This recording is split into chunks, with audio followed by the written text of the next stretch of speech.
Hey guys, so we haven't done a video on Witches of Balance for ages. We've all had stuff going on. Melly's pregnant, yay, how exciting. You know, Ozzy's been, he's studying, Aqua's moved, Luna's and her husband, they got like their own business, and yeah, I've had extra hours at work. So we've all had just stuff going on, which is cool.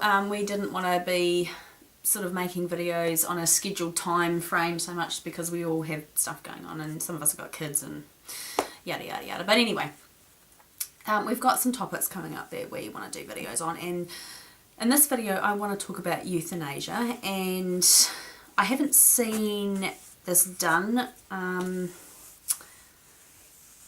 a pagan sense on here before. I mean, it may have been, I just haven't seen it, which is probably correct, but this is something that I feel really strongly about, and I think it's quite a good topic to come from like a pagan perspective as well, given that some of us, you know, believe in karma and the threefold law and yada yada yada. So I've not long got back from the horse paddock and it's quite cold outside, and this hazelnut coffee is really good, and I'm not going to stop drinking it. So euthanasia. I'm an advocate for euthanasia. I have been an advocate for euthanasia ever since my brother-in-law passed away with cancer about 6 years ago, and I helped nurse him a little bit, and it changed my whole perspective on how I view the whole euthanasia debate. Funnily enough, we've just had a case over here where a man assisted his terminally ill wife with euthanasia, and he was convicted without, he was released without conviction. So that's awesome. I think she had cystic fibrosis, no, cerebral palsy, I can't quite remember, but she was terminally ill anyway. Now, a lot of us have had to have our animals euthanized. I certainly have. I've had quite a few animals euthanized. The last one was one of my ponies.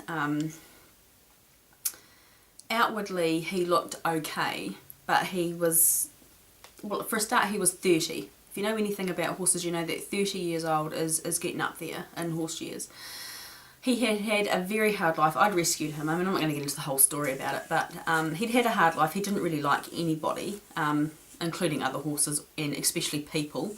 I was the only one that could get anywhere near him, and that was generally because I had food, and he'd sort of come to associate me with food. But he started, you know, coming down with colic, and if you've ever seen a horse with colic, it's really awful. It's very painful. I mean, you know yourself when you get a guts ache, how awful it is, and horses can't burp to get rid of excess wind. So you generally have to be on hand with like a bottle of beer. The yeast neutralises neutralises their gut and settles their gut down. Or, I mean, you've got to get a vet out, and you've got to walk them around and try not to let them lie down and roll, because their gut can twist and they can get a twisted bowel and then they can die from that. It's very, very, it's horrific. Anyway, so he started getting colic, and there was a whole bunch of other stuff. He had a really bad heart murmur and stuff, so I made the decision to have him put to rest, and it was hard, you know. I mean, I still cry over it. I am extremely sensitive when it comes to my animals, and I don't take, you know, effectively ending their life lightly. I debate over it. I seek, you know, veterinary advice. I internalise over it, you know. I look for signs from my gods and things like that. But all the signs were pointing that I had to have it done, and I did. And, you know, I don't regret obviously having it done, but I do still feel a little bit guilty. Anyway, when people, you know, talk to me about having animals put down and how, you know, I feel about it as a pagan, you know, they sort of say to me, would you, you know, being pagan, wouldn't you just let nature take its course? And I said, well, no, because if they're just going to lie down and die in their sleep, and if you know that that's what's going to happen, then that's fine. But chances are it's not going to happen, especially with horses. And I don't see that allowing an animal to suffer indignity and pain and agony just because of my spiritual or religious beliefs. I'm not going to let that affect how I want that animal to pass, if that makes any sense. I am going to do everything in my power to make sure that their passing is as pain-free and stress-free as possible. And, you know, when my brother-in-law was in his final stages of cancer, he had bowel cancer and it had moved to his liver. And he was in Australia, and we knew that he had cancer and that he wasn't doing very well. And then he'd rung my husband up one night, and my husband's younger than him. Kerry was the eldest, and he rang up my husband one night and he said, look, I need you and Dave, which is my other brother-in-law, who's younger than my husband. He's the baby of the family. He said, you know, can you come over and help me pack up and sort my stuff out, because I want to die in New Zealand, on New Zealand soil. I don't want to die here in Australia. He was a Kiwi, obviously. So they went over and they helped him, and they brought him back and helped him, you know, get all his affairs sorted out in Australia and blah, blah, blah. And he lasted 6 weeks here. 5 of those weeks, my brother-in-law and his wife had him at home and they nursed him. Well, my sister-in-law nursed him, and I helped her when I could, because, you know, my son was still quite young then and I was working and stuff, but I helped her when I could. I went and stayed and the night with him, and you know, in his room, and helped toilet him and all those intimate kind of things that you just do for family, you don't think twice about. Much to his disgust, but hey, you know, you got to do what you got to do. And for the final week of his life, he was actually put in hospice because we couldn't manage his pain. He was in a lot of pain. Now, at the time, my sister-in-law, who has since passed away with cancer as well. Cancer is in my husband's family, so I live in constant fear. My husband's already had cancer. But at the time, my sister-in-law was undergoing cancer treatment herself. She'd come back to New Zealand and she'd had a mastectomy. And she'd gone back to the States. She lived in Tennessee, and she was having chemo and stuff over there, and she'd had a massive dose of chemo so she could come over here and be with her brother. Unfortunately, he died 2 days after she went back to the States, and she was very, very bitter and very upset about that, because she wanted to be with him when he died. They are all very close, my husband's siblings. And I have to say, he died a very lingering, very painful, drawn out, unnecessary death as far as I'm concerned. He died in a way that he wouldn't have wanted. When he was in hospice, we'd been to see him, and we decided that we were going to just go and have a break, because we were kind of practically living there and we needed a break. He was in a semi-coma by that stage. And my husband sort of, you know, bent down to him and rubbed him on the head and says, look, mate, I'll be back in a minute. I need to go and have a cigarette and have coffee. Okay, I'll be back. Don't go doing anything silly, you know, until I get back. And we were gone for 20 minutes, and in that 20 minutes he passed over. And unfortunately, a family member had come in. She'd gotten wind of him. An estranged family member that he had no time for. And she was actually with him when he died, which he would not have wanted. And we just felt like so many decisions had been taken away. I mean, yes, in the final stages, I don't believe that he was in a huge amount of pain, but he was groaning. He was definitely feeling pain. You know, your organs are shutting down. He had the death rattle going on. It's not a pleasant situation to be in. It's not nice to watch a much loved family member go through the indignities of that sort of a death. And you know, I can remember when he was still at my brother-in-law's house, you know, my husband would get phone calls 3, 4, o'clock in the morning, 12 o'clock at night, you know, from his brother saying, can you come over, we can't settle Kerry down, he's asking for you. And, you know, my husband would race over there, and Kerry would just, you know, he would grab his hand and he would look at him straight in the eye and he'd say, can you fucking end my life for me? I can't take any more pain. I can't do it anymore. Just do something. And, you know, my husband is a typical Kiwi bloke. Google Kiwi men and it would come up with a perfect description of my husband. He's burly, he's manly, he can fix anything, you know, Mr. Bob the Builder. He's a tough guy, but he was shattered, and, you know, he'd said to him, if I could end it for you, mate, I would. But he said, I can't.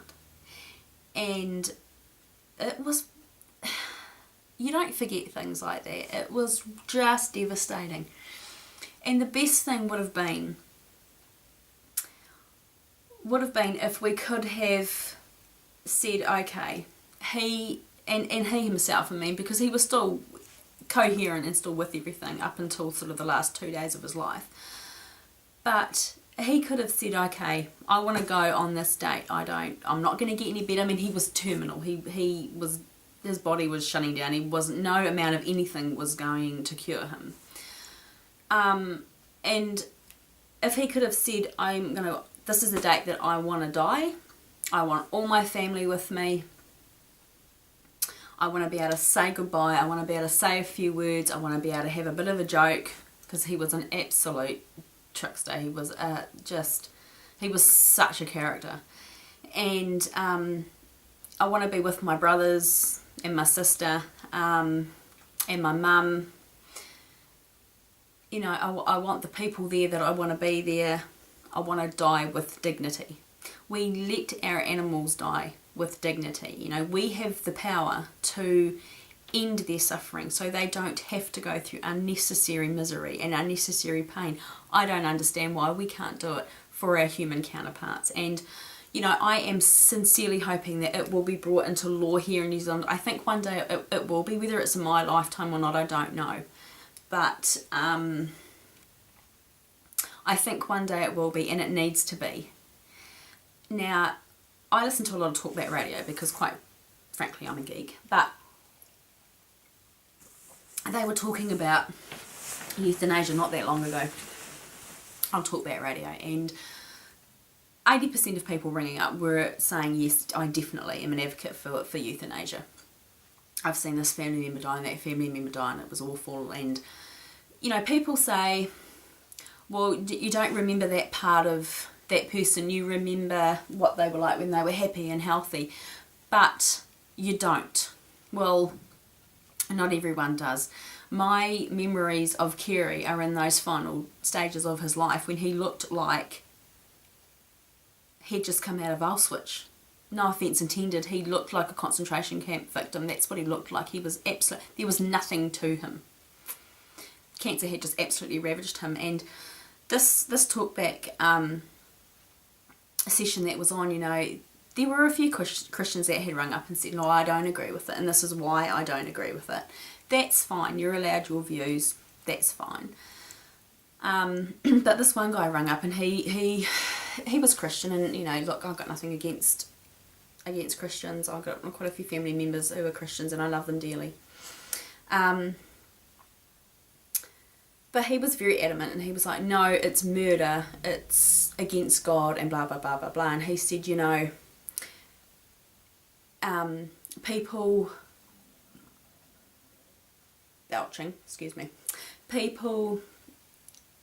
need to accept the fact that it is God's will, and let nature take its course. And the talkback host and I were, you know, just completely on the same page, and he said, so you wouldn't, you know, if it was one of your family members, you wouldn't let them have any drugs or any pain relief? And he said, oh, no, I would let them, you know, have morphine and stuff like that, you know, I don't want them in any pain. And he said, and the talkback host said, but you just said you want nature to take its course. And he said, yeah. And the talkback host was like, but if you let nature take its course, then there's no drug there's no intervention with modern medicine at all. And he was like, oh no, I don't want them to suffer. I want them to, I don't want to see them suffering in their final days or weeks or months sometimes. I want them to have pain relief, but I don't want them to have that much pain relief that effectively dies. To me, that just doesn't make any sense. It just doesn't. It's like he's saying, well, I don't mind them being pain-free, but, they can just remain on all these drugs until the body just eventually shuts down. And if that's going to take, 2 months, then so be it. The person is going to die anyway. And if it is their will to die before their pain gets so bad that it puts them in a coma and their body shuts down, or, like in the case of my brother-in-law, he is begging someone to do it for him, then I say let them go as they want to go. And I don't think karma or the threefold or anything comes into it. If that is their will, if they're not high on drugs at the time, and if they haven't been coerced by, some revolting family member who, is after an inheritance, it is their will, and I think their will should be honoured and it should be respected. I have on my driver's licence that I am a donor. If I am in a horrific car accident, or if I, touch wood's not going to happen, but if I drop down dead tomorrow, I am got it on my licence that I'm a donor, and I want them to if they can use parts of my body to save a child's life, then help yourself. I don't care. It's just a shell. By that stage, I'm already way up in Summerland. You can do what you like to my body, within reason, obviously. But if my husband went against my wishes and said no, you're not touching anything. He knows I'm very adamant that if anything was to happen to me, my organs are to be used to save someone else's life. He would never go against my wishes, and I think if it is your will to be euthanized because you have a terminal illness and you are not going to survive, then you should be able to do that. Some people call it assisted suicide. I don't think that at all. If you are going to help a friend die because he's suffering from depression, or he's got bipolar or schizophrenia or something, then that's completely different. But if it's a mate that has got kidney failure or, terminal cancer, or then, their wishes should be respected. And that's what I think about euthanasia, and I'm an advocate for it, and I've joined the websites here and things like that to show my support for it. I think that it should be law, and I don't think that you should be called a murderer because you've helped a loved one pass over with dignity. So that's my view on euthanasia, and it's probably a bit garbled because I was at the paddock and I just started thinking about it because this case came over on the radio, and I was like, oh, I really want to do a video about that. So I have now, and post a video response or whatever, because I think it's really interesting to get other people's perspectives on this topic, because it's kind of touchy. Some people are really, sort of like me and are, advocates for it, and some are completely against it and think, that it is assisted suicide and not something that should be done. But anyway, that's my views, and I will catch you guys later. Bye.